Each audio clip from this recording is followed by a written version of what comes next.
Hello viewers, welcome to KSN talkies. இன்றைக்கி நம்ம பார்க்க போகிற படம் ஆர்பி சௌத்ரியோட ப்ரொடக்ஷனில் இயக்குனர் சுதீஷ் சங்கர் அவங்களோட இயக்கத்தில் வெளியே வந்துருக்கிற மாரிசன். இந்த படத்தை பற்றி நம்ம பார்க்க போகிறோம். இந்த படத்தில் ஃபகத் ஃபாசில், வைகை புயல் வடிவேலு, ரோஹித் சர்லா, சித்தாரா நடிச்சிருக்காங்க. இந்த படம் பார்த்திங்கன்னா ஒரு ரோட் ஜர்னி அதை பேஸ் பண்ண ஒரு படம்.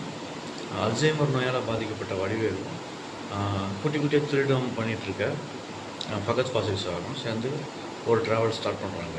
இவங்க ரெண்டு பேரும் ஏன் ஒன்றா சேர்ந்து ட்ராவல் ஸ்டார்ட் பண்ணுறாங்க? அல்சைமர் நோய் இருக்க வடிவேலு ஏன் ஒரு ரோட் ஜர்னி பண்ணணும்னு நினைக்கிறாரு? அது கூட ஏன் ஒரு திருடராக இருக்க ஃபகத் ஃபாசில் சேர்ந்தார் அப்படிங்கிறது தான் இந்த படத்தோட கதை. இந்த படத்தோட கதை ஃபஸ்ட் ஆஃப் வரைக்கும் பார்த்திங்கன்னா ரொம்ப நார்மலாக ஒரு ஒரு ஜென்ரலான ஒரு இன்னொரு படம் மாதிரி போயிட்டுருக்கு. இன்ட்ரோல் டைமில் தான் ஒரு ட்விஸ்ட்டு ஓப்பன் ஆகுது. அந்த ட்விஸ்ட்டு நமக்கே கொஞ்சம் ஷாக்கிங்காக தான் இருக்குது. ஏன்னா அந்தளவுக்கு தெரியாத மாதிரி படத்தை எடுத்திருக்காங்க.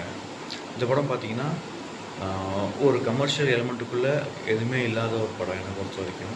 ஏன்னு கேட்டிங்கன்னா ஹீரோயின்ஸோ இல்லை சாங்ஸ், லவ் போர்ஷன் அந்த மாதிரி எந்த இதுவும் இல்லை. ஃப்ளாஷ்பேக்ஸ் கூட தேவையில்லாத ஃப்ளாஷ்பேக் மாதிரி இல்லை. எல்லாமே ரொம்ப ஜென்ரலாக நல்லா நீட்டாகவே பண்ணியிருக்காங்க. முழுக்க முழுக்க ஸ்க்ரீன் ப்ளே மட்டும் நம்பி இறங்கியிருக்காங்க. இதுக்கு முக்கிய காரணம் பார்த்திங்கன்னா ரெண்டு முக்கியமான பெரிய நடிகர்கள், வடிவேலு சார் அப்புறம் ஃபகத் ஃபாசில் சார். வடிவேலு சாரோட ஒரு இன்னொரு வருஷம் நம்ம இந்த படத்தில் பார்க்கலாம். இதில் ஒரு நோயால் பாதிக்கப்பட்ட ஒரு வயதான அந்த இதாக காட்டு வந்திருக்காரு. அது அப்படியே ரொம்ப நல்லா தத்ரூபாக நடிச்சிருக்காரு.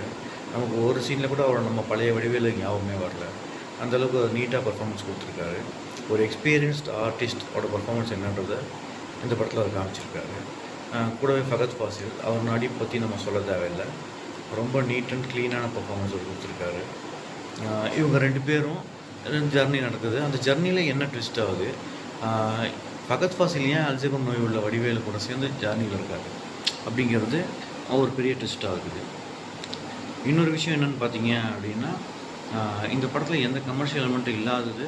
அதை நம்பி வந்து இயக்குனர் இயக்கிட்டார். அதுக்கு நிச்சயமாக இயக்குனர் ஒரு பெரிய பாராட்டு தெரிவிக்கலாம். இன்னொன்று பார்த்தீங்கன்னா, இந்த படத்தோட லென்த்து ரொம்பவும் லென்த்தாகவும் இல்லாமல் ரொம்பவும் ஷார்ட்டாகவும் முடிக்காமல் கரெக்டான பொசிஷன் முடிச்சுட்டாங்க. என்னை பொறுத்த வரைக்கும் கொஞ்சம் இது ட்ராக் நான் நினைக்கிறது என்னென்னு பார்த்தீங்கன்னா, இந்த படத்தோட கிளைமேக்ஸ் தான். இந்த கிளைமேக்ஸ் வந்து ரொம்ப படத்தை முடிச்சாகணுமேன்ற மாதிரியும், ஃபைனலிஸ்ட்டாக வந்து ஒரு ஃபைட் வச்சாகணுன்ற மாதிரியும் இருந்துச்சு அந்த சீன்ஸ் எல்லாமே. மற்றபடி பார்த்திங்கன்னா இந்த படம் கண்டிப்பாக ஒன் டைம் வாட்சபிள் தான். நீங்கள் தேட்டரில் போய் பார்க்கலாம். ஒரு நல்ல ஃபீல் குட் மூவி தான் இது. தேங்க்ஸ் ஃபார் வாட்சிங்.